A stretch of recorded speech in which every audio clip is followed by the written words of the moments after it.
Hello, everyone. Good afternoon, and welcome to the LFS Podcast this Thursday afternoon, our first episode of 2024.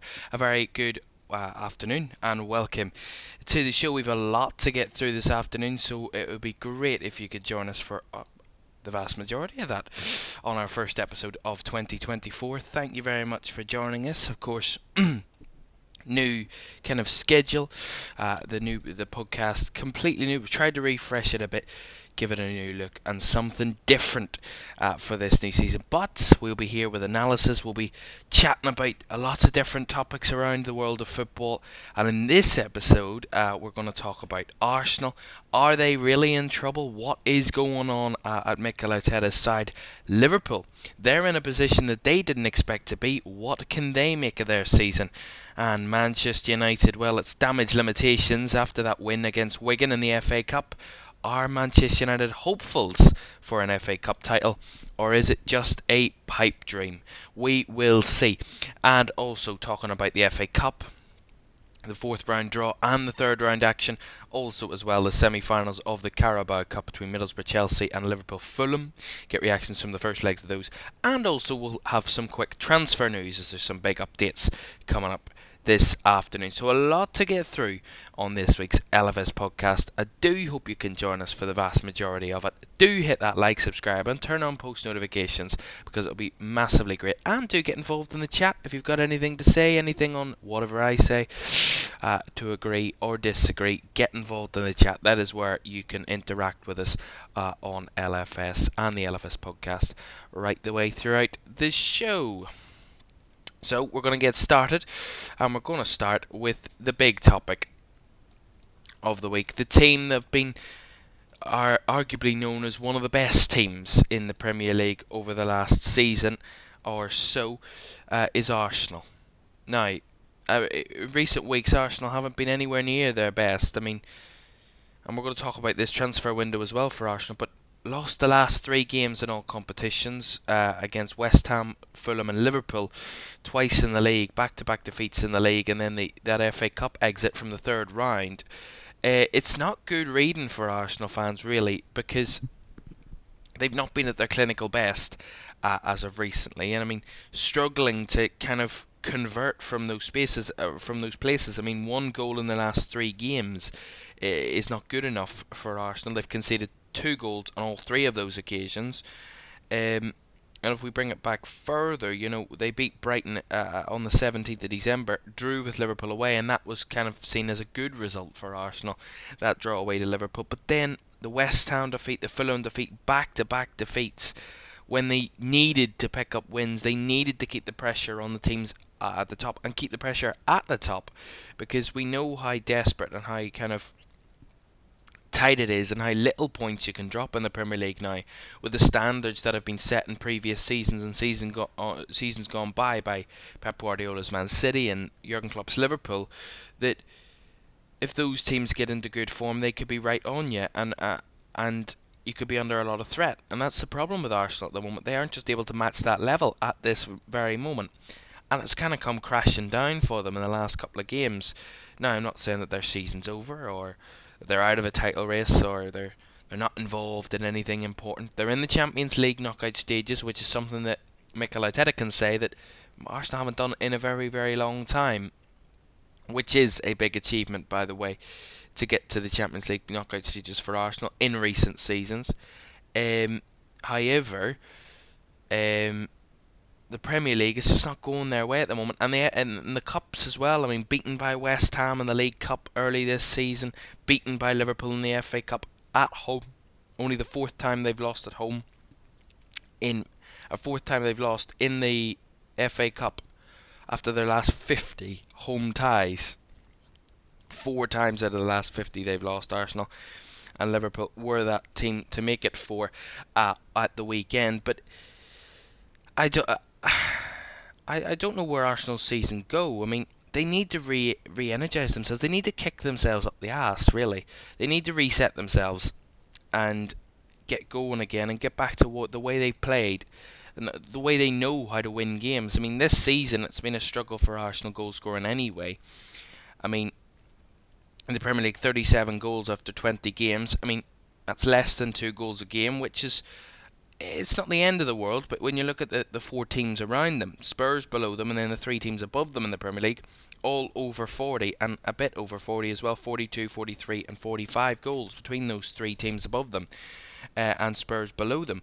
So they're all scoring more goals. I mean, Brighton in 7th, Newcastle in 9th have scored more goals than Arsenal this season so far. So, you know, there are teams even below Arsenal that are scoring more goals than them at this moment in time, and that's been an issue. You know, I mentioned it previously earlier in the season about Arsenal and their struggles in front of goal in the Premier League this season. I mean, they've not been convincing in majority of games. I mean, at the start of the season, they had out of their first 5 league games, they had won just one of them by more than a 1-goal scoreline, and that was Manchester United. Every other game, 2-1 Forest, 1-0 away at Palace, a 2-2 draw with Fulham, a 3-1 win over United, and then a 1-0 win away at Everton. And then it continued, you know, in the Premier League with the draw with Spurs, and then the win over Brentford in the Cup by 1-0. The City win, I mean, any win against City is a great win. Then the draw with Chelsea away was actually a good result in the end. They were 2-0 down in that game. But the common theme with Arsenal for the majority of this season, I mean, the Fulham game was kind of an outlier, but those other games that Arsenal have lost this season against Newcastle, Aston Villa, West Ham and Liverpool in the recent games in domestic cups have been all Arsenal have failed to score. The only time they've scored in those was against Fulham, in that defeat against Fulham, where they were 1-0 up in that game. But all the other games they failed to score, and that has to be something. You know, of course, you fail to score, you're not going to win, obviously, but it doesn't bode well for a team that want to go for the title, want to try and test Manchester City and Liverpool and be up at that level.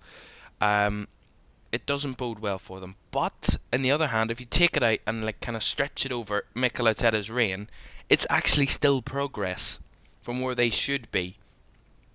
Because we look at it and you think, oh, they're not progressing, they're not doing well. They finished second last season and were lost out in the league in the last 10 games. And now, at the moment, they're 4th with still 18 games to go. I mean, their season's over. But it's not. You know, Arsenal were well ahead of schedule. It was said massively last season on multiple occasions. Arsenal were ahead of schedule last season. They weren't meant to be in a title race. Manchester City were going to win that, should win the league, should have walked it last season because no one was at their level. And that was quite clear because they won the treble. No one was at Manchester City's level last season. So Arsenal were overachieving, being in a title race with Man City at any point last season. So that was an overachievement. The fact that they're still in a race, a title race, I'm not saying they're out of the title race, because they're not. They're only 5 points off Liverpool, and they play them at the end of the month, or at the start of February, sorry. So they can cut that gap to 2 points, and then it all comes down to your upcoming results.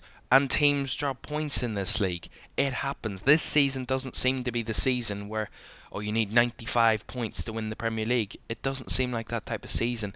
I think mid-80 points at the very best will get you the Premier League this season. 84, 85 points. Genuinely, if we look just after the halfway mark, I mean, if you take out the 20, we played 20 games. Go back to 19 games. Liverpool on 42 points after 19 games. Arsenal on 40. So it's not the end of the world it's not too hard to predict the fact that the Premier League title could be around 80 odd points this season.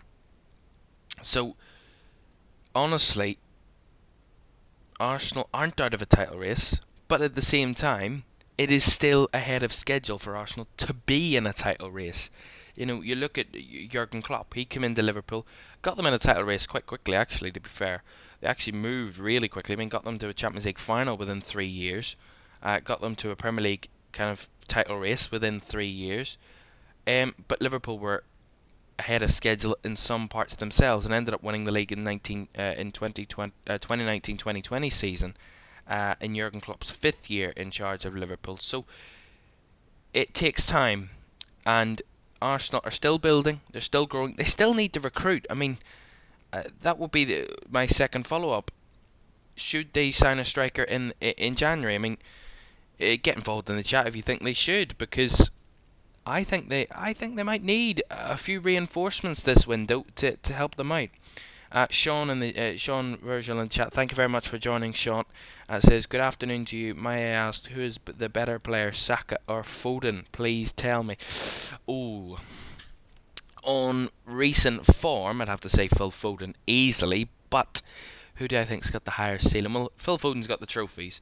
He's got the club, and he's got kind of the form at the moment. So all eyes going to Phil Foden. But there's just something about Bukayo Saka that I love.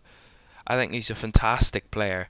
This season he has been anywhere near his best, but they're two incredibly good players. But at the moment, Phil Foden is the better of the two of them. I'd have to say that because he's performing a lot better for his club. And that's also part of the reason why Arsenal are in trouble, because their forwards aren't playing the way they did last season. They're not at the level that they were at last season. I mean, we look at how well they did last season. Not a single one of them are in double figures of goals this campaign in the Premier League. I mean, Bukayo Saka is their top goal scorer with 6 Premier League goals. 6. I mean, that's not good enough for Arsenal, considering they want to be in a title race when their two closest rivals in a title race, their main strikers, are battling for Golden Boot. I mean, Erling Haaland with 14 and Mo Salah with 14 for Man City and Liverpool. They're challenging for the Golden Boot. Arsenal's top goal scorer is 8 goals off those two, so they're nowhere near it at the moment. Arsenal, in terms of their strikers, they're spreading the goals around, which is kind of you can excuse, but 6 goals for Saka, 5 for Nketiah, who doesn't even get much game time, but he has a better scoring record than Gabriel Jesus, who's on the pitch the vast majority of the time.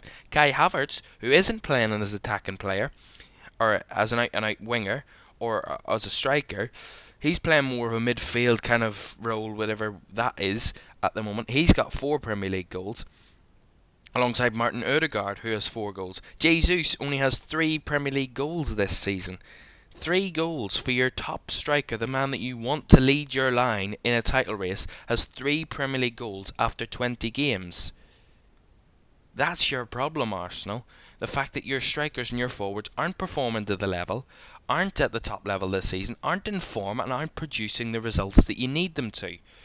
You know, Saka got a goal against the goal against Fulham, and you thought Arsenal 1-0 up. They were dominating the game. They were the better team for the majority of it, but they kind of seemed to lose their way a bit in that half. And I mean, it's been talked about Arsenal. They haven't been as fluid in attack this season. They haven't been free flowing and kind of pacey pass and like unstoppable in attack this season. They haven't been anywhere near that. They've been quite lethargic, quite too patient, too kind of slow when they're attacking. You know, the thing about Arsenal, what made them so exciting last season, was the fact that they would burst pace. You know, they would come flying at you from both wings or down the middle or through the middle, and they would pass. You would pass you to death when they're counter-attacking. Their counter-attacking ability last season was on top. It was the best in the Premier League, I would say, because they were absolutely incredible at it, and they were ruthless. When they got in those positions, they were ruthless, but they're not that this season. Not are they. One, they're not as good on counter-attacks. People are dealing with them better. It's also because they're having a lot more possession in games, and they're not being able to get those counter-attacking chances, so they're trying to find a different way of attacking. But when they're coming forward and have more of the ball, they're getting the ball to their wingers, and the opposition have a number of bodies in the way in the box to block them from making those passes. So their attacks aren't as effective.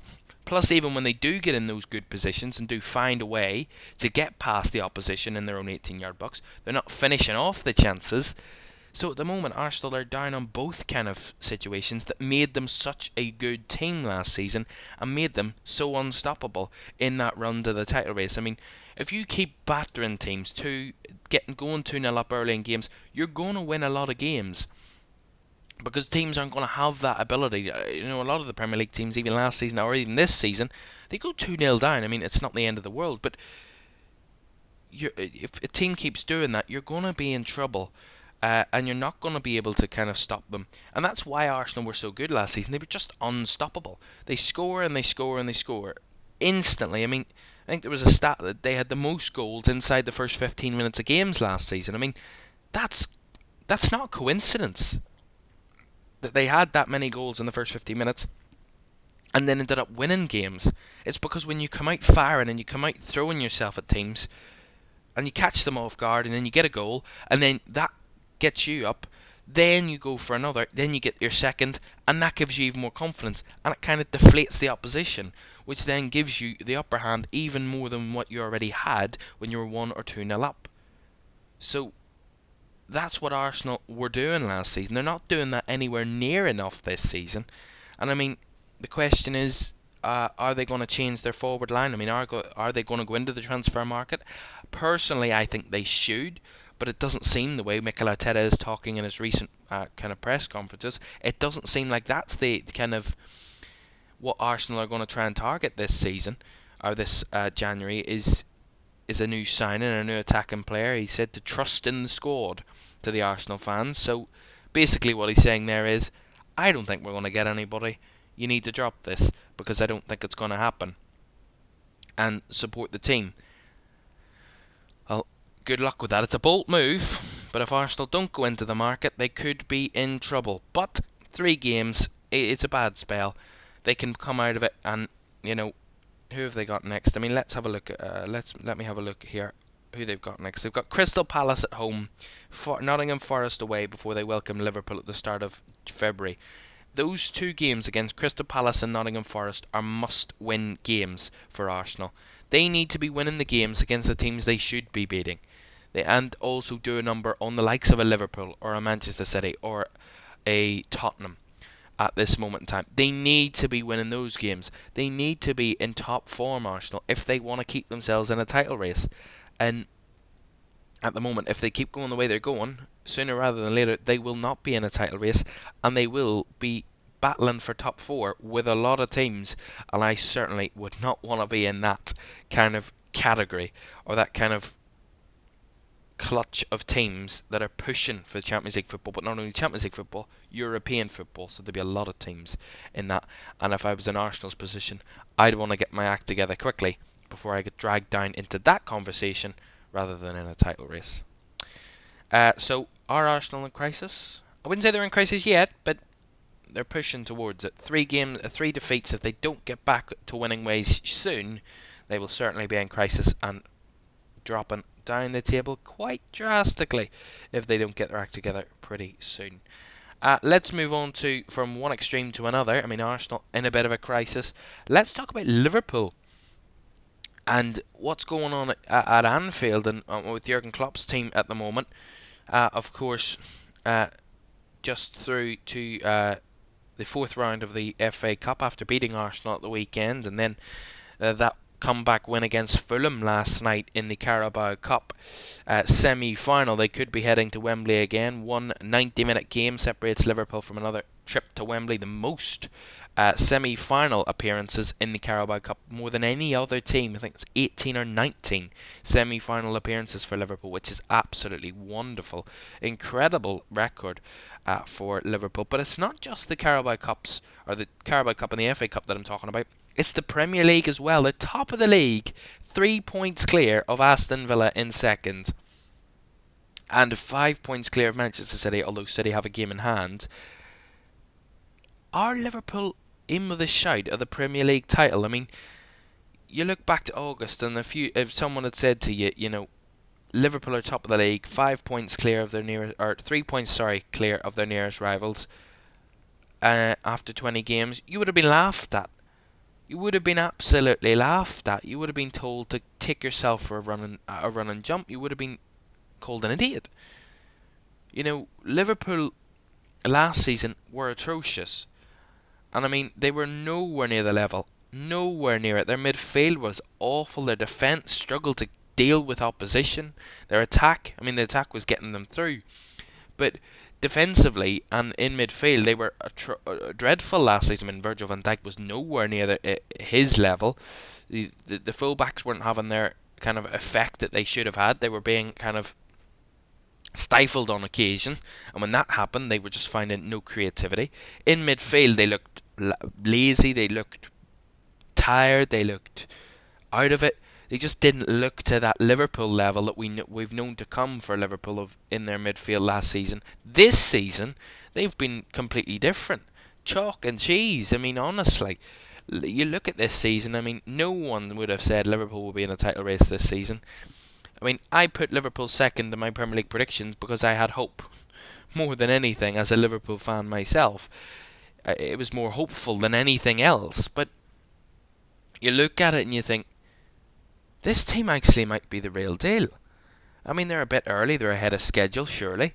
Because this is their first season with the likes of Alexis McAllister, Dominic Szoboszlai, Ryan Gravenberch, their new midfield. This is their first season with that team. And they look electric. They look absolutely wonderful. I mean, some people have kind of brought it back to 17-18 Liverpool when all they did was just outscore teams. They were nuts.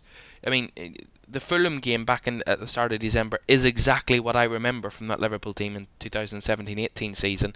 They would just fire their way through teams. They would just destroy teams 4-0 and 4-3 and 4-2 and 5-3. They were absolutely monstrous.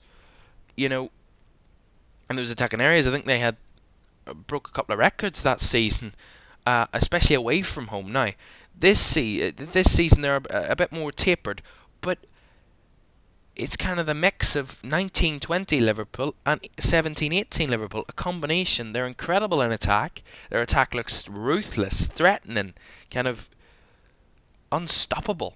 You know, all those traits that we gave to Arsenal last season, Liverpool have stolen them this season. And then on top of that, they look strong defensively. The best defence in the Premier League, only 18 goals conceded. You know, better than any other side. Arsenal on 20, Manchester City conceded 21. So Liverpool, the best defence in the Premier League. They're also one of the top attacks in the league, 43 goals. Only Manchester City have scored more this season with 45. So Liverpool are doing it well at both ends, scoring goals and not conceding many goals, which is the perfect combination. I mean, it's incredible. They've lost just one game this season, that controversial game against Spurs. They've dropped points a couple of times, 6 draws, but at the same time, they're getting the results over the line. I mean, no other side has that many, the lack of defeats. I mean, Liverpool have the least defeats out of any team in the Premier League by 2 clear defeats. I mean, Manchester City have 3 defeats. That is the next closest targets. Everyone else has 3 or more defeats this season. Liverpool with just a single defeat, and that was when they were down to 9 men and they conceded a last-minute own goal. You know, it's incredible what Jurgen Klopp has done with Liverpool this season. I mean, the fact that they are even in the conversation, never mind leading the way, is quite remarkable. The fact that Liverpool are even in the conversation for a title this season. You know, no one, and I mean no one, would have predicted that. I mean, everybody thought, oh, it's Manchester City's again. Arsenal might cause a bit of trouble, and they might try and push them even further, and maybe they'll grow in experience, but I still think Manchester City will be the big threat. And that's why I put them as my title winners. You know, I thought Manchester City would be the league winners this season, and at least they still could be.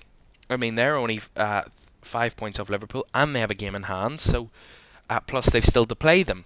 So there's still a lot on the line. And still another 18 games still to be played in the Premier League. Almost half of the season is still to come. So there's a long, long way to go.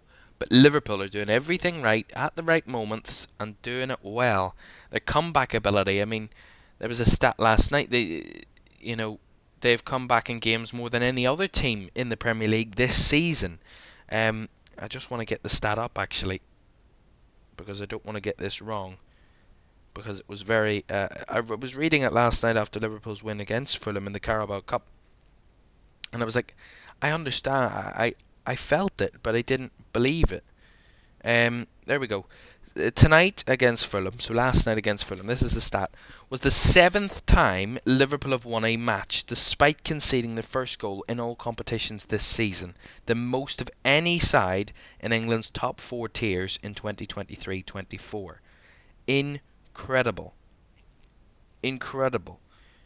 Like, that is actually incredible.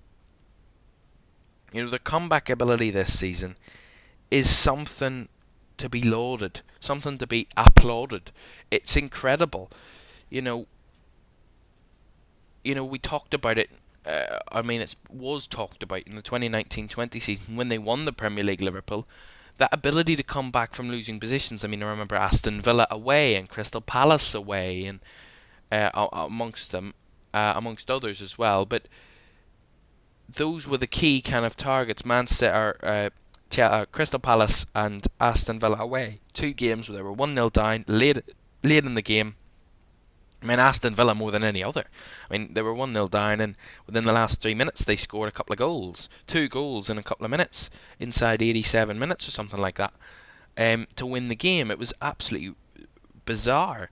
But those are the type of traits and characteristics that you need to win a Premier League title. That comeback ability, when things aren't going your way, when you're not at your best, you still continue to win game after game after game.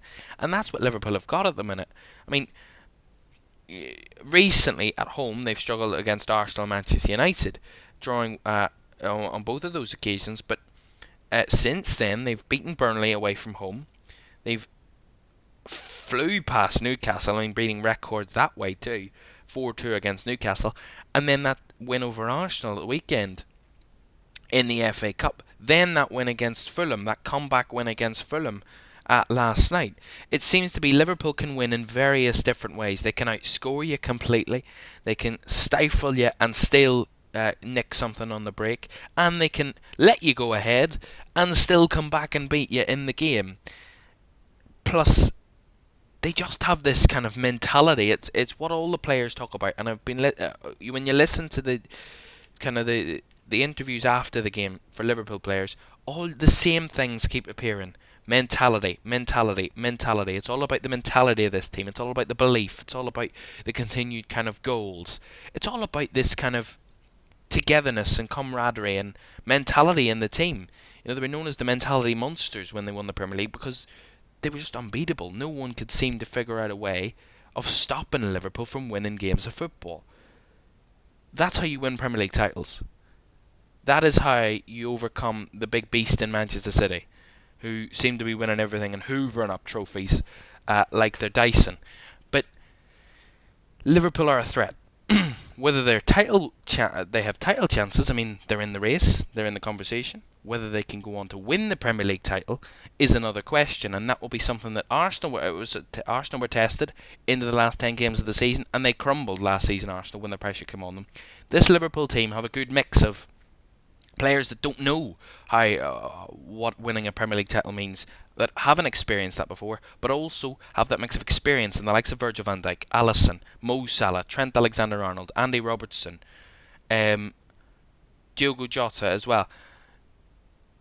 Those types of players that have kind of the experience and the belief, and I've already been there and done it in Liverpool and won the title. They have the experience, but also the mix of the new players that haven't experienced that, the likes of a Luis Diaz or a Darwin Nunez or a Dominic Szoboszlai or Alexis McAllister, even Ibrahima Konate. Those players that haven't experienced it as well. It's that balance that they've got of experience and youth, and combining them together to make a really, really kind of threatening mix.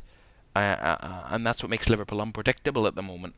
The fact that they're in the title race, they shouldn't be where they are, based on kind of their scheduling and what they would have expected. Maybe next season was probably their target for getting into a title race. Top 4 was their priority at the start of this season, surely, and of course it still is. But when you're in this position, you know, I said it before, you know, when the kind of the going, what is this? I can't remember the saying. I've flustered that one. I've messed that one up. But it's kind of a strike while the iron's hot. That's what it is. Strike while the iron's hot, because you don't know when you're going to get this opportunity again. When you're going to have this good mix of experience and youth, and you're also going to be in this good of a form, and you're going to be running their way through, and you're in this position on the 11th of January, where you're 3 points clear at the top of the Premier League, you're in the 4th round of the FA Cup, you're into the Europa League knockout stages, and you're winning the first. You've won the first leg of the semi-final of the Carabao Cup, and you're just one 90-minute game away. Even if you draw that game away at Fulham, you're still into the Carabao Cup final against either Chelsea or Chelsea or Middlesbrough. So Liverpool are in a very, very good way, and there's very little negatives. Injuries could be a problem, though. and of course with Mo Salah out at AFCON at the moment. But there's a lot of positives about Liverpool. Negatives, injuries are the big concern. And if they keep their experienced players fit and their players that are doing them so well this season fit, who knows? They could be a massive threat. But still half of the season to go, and there's still a long, long way to be decided, and a lot to be decided on that front. But Liverpool are going well in all competitions. Who knows? Maybe they could pick up a trophy or two this season. And actually, in my pre-season predictions, I predicted that they'd win the League Cup, the Carabao Cup, and the Europa League. Now, the Europa League's a long way away yet. They're not back into that competition until March. But, they're in the knockout stages. They're there to be beaten at the round of 16. Who knows? We still don't know who they will play as well, with that playoff round still to be conducted at the end of February. But they're going well in the Carabao Cup. Who knows? Maybe I could be the master of predictions, although I predicted Man United third. And we're going to talk about Man United next. What are Man United? That is the question. I was trying to think of what kind of headline I could get from Manchester United. What are Manchester United? That is the question. What actually are they? We know what Liverpool are. We know what Manchester City are. We know what Arsenal are. We know what they're trying to do. We know what their targets are. We know how they play football. We know what their coach wants and what type of players they'll go for and what their strategy is and what their plan is and what their, not only their short-term plan, but their long-term plan. We know that about those clubs. Manchester United, are they trying to keep a secret from us? Have they, employed people from MI5 or something? What is the target at Manchester United? What is the belief? What is the plan? I don't actually know. And if I don't know, I don't really completely keep up with Manchester United, but if the Manchester United fans don't know, how's anyone else meant to know? If the Manchester United board don't know what their plan is, how are the players meant to know what to do? How's the manager how's the manager going to know what to plan for?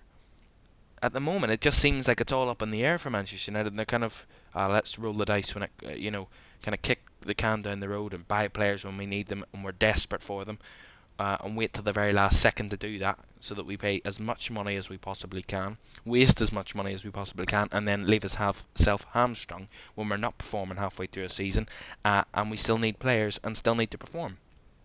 Now, fair enough to Manchester United, they've had a lot of injuries this season, but it's not just the board and and kind of the recruitment team that are fault here. They are. The man on the screen there, £60 million for Casemiro, who hasn't been at the level this season. He's been nowhere near it. He's been injured as well. He's been nowhere near it. They overspent for him. Do you think Real Madrid would give away one of their best players if they still think that he's got something at the top level?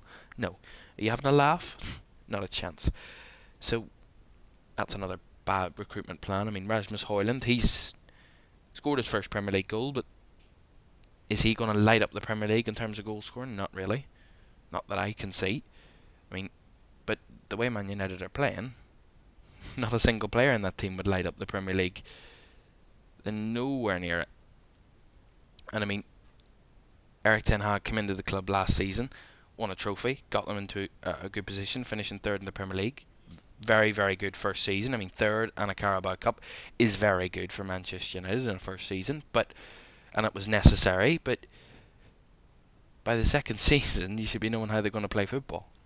Manchester United chop and change. That's small team mentality. You need to have a system. You need to know what way you're going to play, and flip-flopping between different systems every single week is not going to get you anywhere.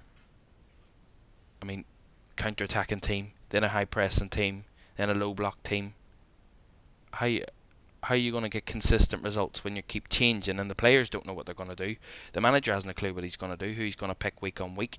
Injuries don't help, but when you're not getting consistency, how are you going to actually get good results and win things? And actually progress the team into where they need to be of trying to win a league title or trying to compete for Champions League in the knockout stages. The bottom of the Champions League group. No competition whatsoever in that group. They're out of the... Well, they were never really in the Carabao Cup, really, anyway. The FA Cup they're in. They beat Wigan. Massive result. Wow. fantastic, beating League One Wigan, incredible result for them. But I mean, it was probably a must-win to keep Erik ten Hag with something to hope for this season. The fact that he's only got the FA Cup to worry about and trying to push for top 4. Well, they're 9 points off top 4, and they're only into the 4th round of the FA Cup. There's still a long way to go in that competition before you're even speaking about a final. So, is there really anything positive to say about Manchester United's season? Not really.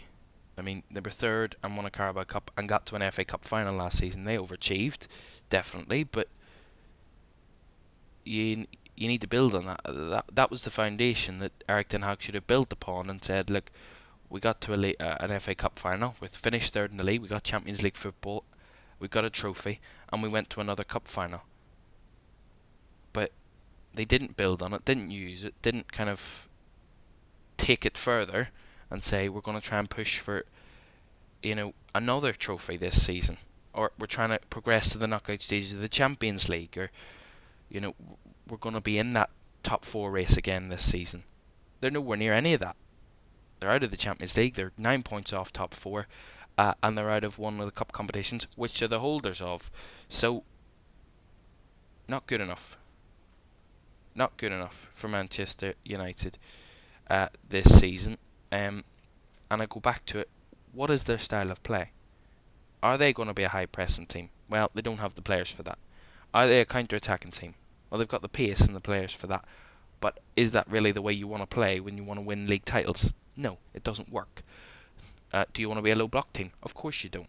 Why would you want to do that? That's relegation type of mentality. So all of these things, they've not got the players for high pressing. They've not got the right kind of counter-attacking and low block is not the right mentality for a team that should be pushing at the top of the table. So what is their solution? Is it to sack another manager and get somebody to pluck somebody from thin air and come and save Manchester United, give them one good season and then fall off the second season? Is that the answer? I don't think that's the answer of sacking another manager. That doesn't make any sense. That won't get you where you want to be. Give it him time, yes, but also he needs to recruit well. I mean, it's almost like he's bringing back the old boys club. I mean, it's Steven Gerrard FC at the moment. He's bringing back all his old mates back to the Saudi Arabian League. Erik ten Hag's bringing everybody that bloody played for Ajax. Everybody and their kids and everybody else. He's bringing them all from Ajax.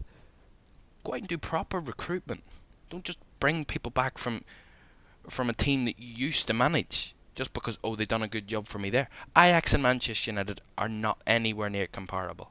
Completely different leagues. Well, pardon the pun, but they are in completely different kind of universes. So there's no comparison there. It's just terrible recruitment. I mean, Anthony done a great job for him. Well done. The Premier League's a totally different kind of task. I mean, did you see Pep Guardiola bringing back any of his Barcelona Bayern Munich players? Do you see Jurgen Klopp bringing back anybody from Borussia Dortmund? No. Why would you ever do that? It doesn't make sense.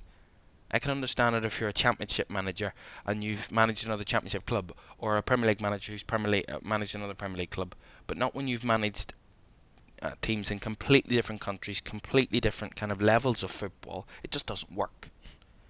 And it's quite clear that it doesn't work, because at the minute the players that Erik ten Hag has brought in, that he's said, they've done a great job for me previously. Well, they're not working at the moment. You've overspent, they've underperformed, and your recruitment's not been up to standard. Nowhere near good enough for Manchester United. What are Manchester United? They're in a mess. That's what they are. And where do they go from here? Who knows? Actually, genuinely, who knows at this point? Because are they going to sack another manager? Well, they've got that guy from Ineos coming in, Sir Jim Radcliffe. Is he going to magically fix Manchester United? It'll be a long process. It'll be 2 or 3 years of a process before you start seeing the proper effects of that change at Manchester United. It won't be a quick fix of, by the end of the season, Sir Jim Radcliffe's going to have everybody the whole system fixed, and Manchester United are going to be instantly the best team in the world. That's not going to work. It takes a long time. It'll take Manchester United at least another 2 years 2 or 3 years at the very least before they're in conversations of a title race. They need good recruitment, kind of overhaul the team, get rid of the players that seem to be causing the trouble. I mean, there's a lack of any sort of hard working mentality in that team. I mean, it's if they can skip past the day or kind of laud around the pitch as if they're the best player in the world and they're just not running back and not doing the basics of football. That's not the mentality you want at a club that wants to win things. So, see what Manchester United and Erik ten Hag will do. But who knows at this point what Manchester United are? Who actually knows? Because I can't tell you. Genuinely, I cannot tell you. Right, moving on then from our rants about the Premier League clubs, the Arsenal, Liverpool and Manchester United conversations. We're going to move on to the Cups. The FA Cup, of course, the current holders, Manchester City, are through to the fourth round amongst a lot of other teams.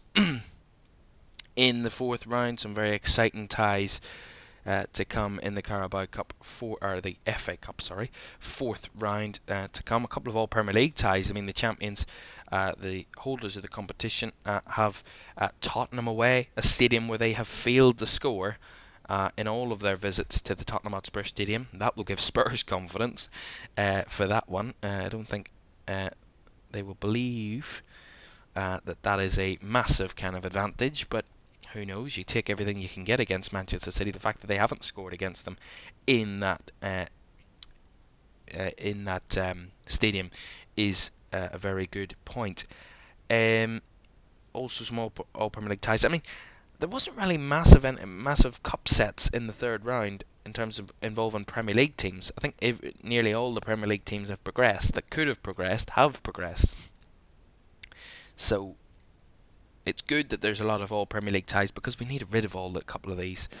You know, you want the lower league teams, the likes of a Plymouth or a Maidstone or a Wrexham, to be in the conversation, not a Sheffield United or a Brighton or a Fulham or a Newcastle.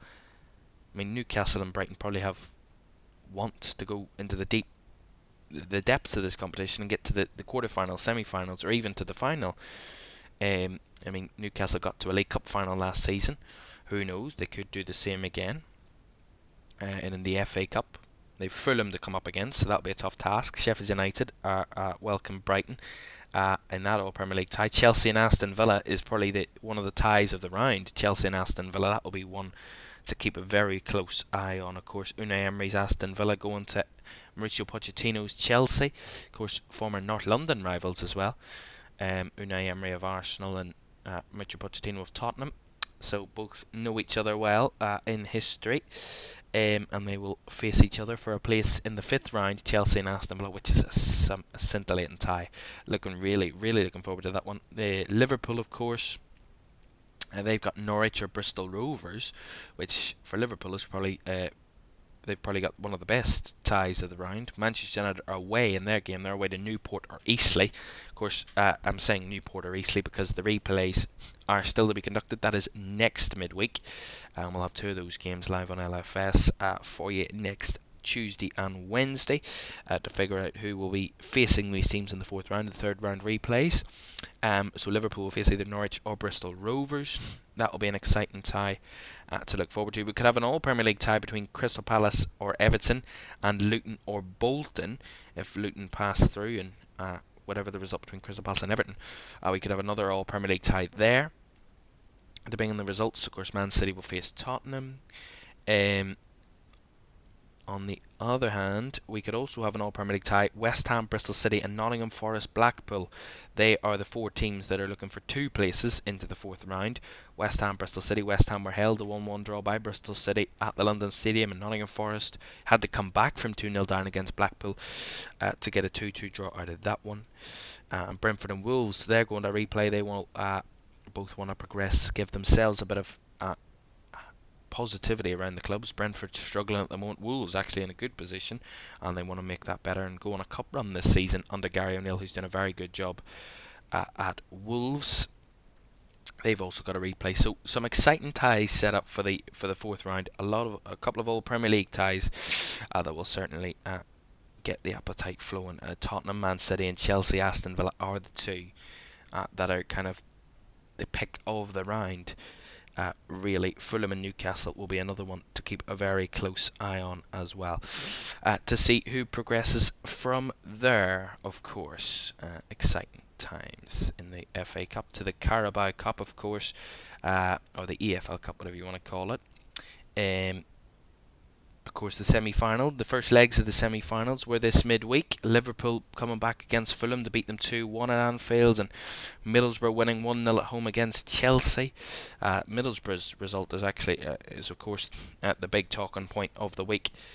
Of course, beating Chelsea. Chelsea had so many chances in that game, but just couldn't finish any of them, and it's been a similar kind of thing for Chelsea all season. They've struggled to find the back of the net. They had 17 shots in that game. Their XG, Chelsea, on that game was 2.46, so they should have scored 2 goals based on the chances they created, but they couldn't find the net, and Middlesbrough took their chance when it came through Hayden Hackney to get that goal to put them in a good position heading into the second leg, of course. The second leg on the 23rd of January.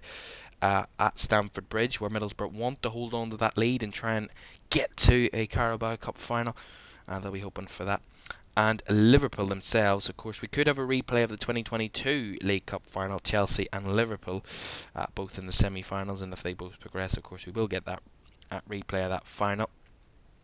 At Liverpool and Fulham, still a very close game as well. Fulham went 1-0 up against Liverpool. Willian with the goal before back-to-back comeback goals in the space of 3 minutes for Liverpool in that game.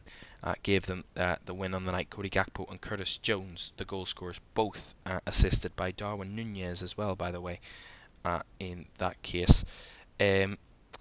To give Liverpool the win there in that semi-final. So still a lot to play for, but Middlesbrough and Liverpool have the edge going into their away games in the Carabao Cup semi-finals. Second legs on the 23rd and 24th of January.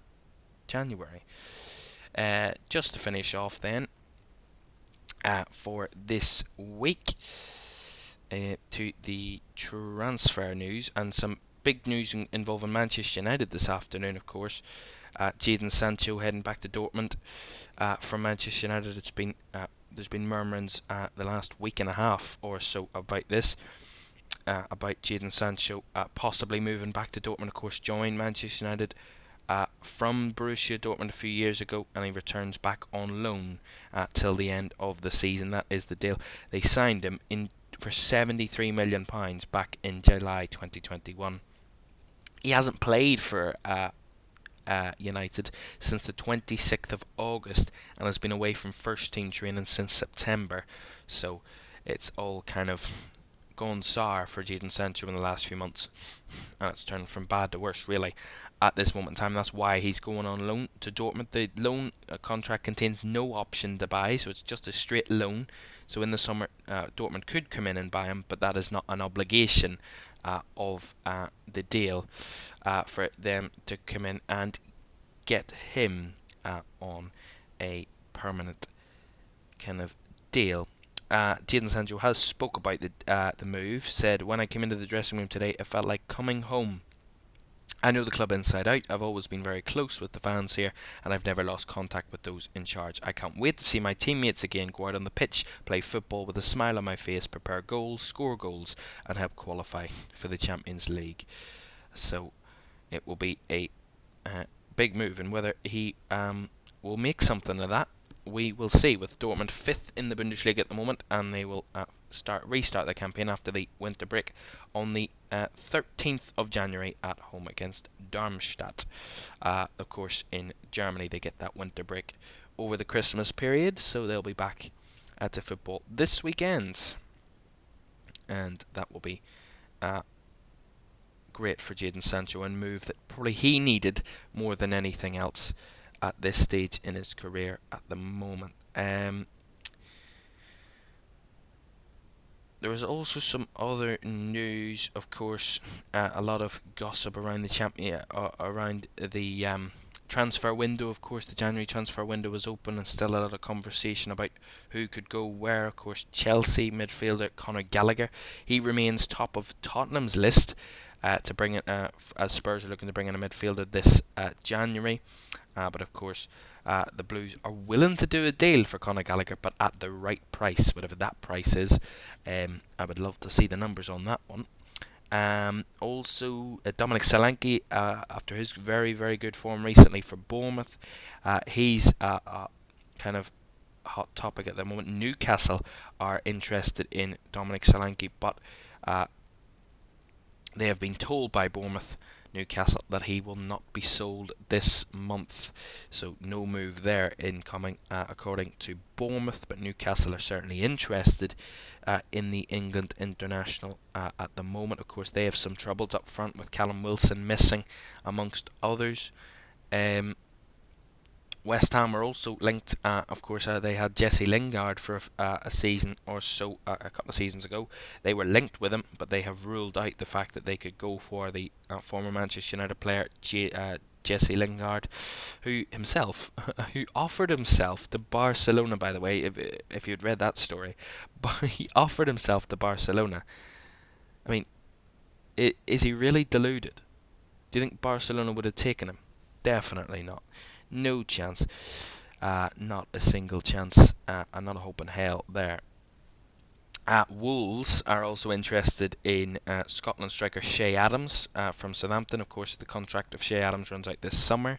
They're interested in him, trying to bolster their attack with, of course, Hee-chan Hwang away at the Asian Cup at the moment. They're looking to try and bolster themselves. And Hee-chan Hwang, actually one of the top goal scorers in the Premier League, very ruthless this season.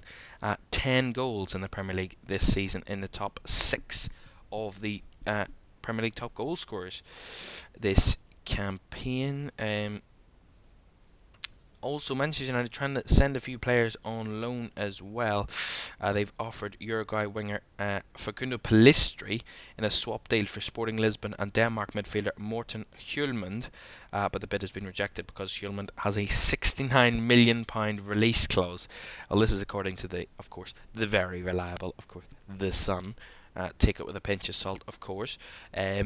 But I mean, I wouldn't be surprised if Manchester United are trying to sell off a young player for a player that costs £69 million. What a surprise. I mean, it's getting comical now what they're trying to do in the transfer market, Manchester United. Let's have a look what else is going on. Of course, the news about Borussia Dortmund getting Jadon Sancho back. Also an interesting one. Real Madrid are assessing the prospect of signing Manchester City and Norway striker Erling Haaland because of concerns about whether France forward Kylian Mbappe will leave PSG to join them. Of course, Kylian Mbappe's future at PSG has been under conversation for quite a few transfer windows recently, whether he will leave. Of course, his contract at the French club ends this summer. Whether he will move, we will find out and see. Of course, he can talk to clubs now, of course, with it being the a window before the end of his contract, he can start talking to clubs. At the moment, he has said that he has not decided his future. That is the latest from Kylian Mbappe. He hasn't decided where he's going, and who knows where he will end up. But at the moment, I mean, Real Madrid seems to be the only kind of realistic prospect. I mean, I don't think he's going to come to the Premier League, Kylian Mbappe. I don't think anyone else in the world can afford him. So Real Madrid are his best bets. But Real Madrid are assessing the prospect of signing Erling Haaland. I don't think Manchester City are going to let him go anytime soon, and if they do, it won't be for a cheap price, and I don't think Real Madrid have that kind of money to give out anyway in the end. So some interesting news there, but of course the big transfer story of the day, Jadon Sancho going back to Borussia Dortmund on loan till the end of the season from Manchester United. And that wraps up this week's LFS podcast. Thank you very much for joining me this afternoon for the LFS podcast, a new year and a new season of the podcast. We're trying to keep this running as soon as, or as often as possible, trying to target every week, but if not every other week on LFS, and we will I'll be back very, very shortly, hopefully next week, where we'll be talking about how the Premier League is going. Of course, mixed 10 teams this weekend, 10 teams next weekend. Of course, the kind of winter break in the Premier League, a bit strange that the Premier League's not taking a break, but kind of half of the teams are one week and half the teams are the next week. We'll talk about that next week. Of course, any more updates from the January transfer window as well, and any of the big stories that break throughout the week from the world of football. But for this week of the LFS podcast, thank you very much for joining me, and I'll see you again very soon.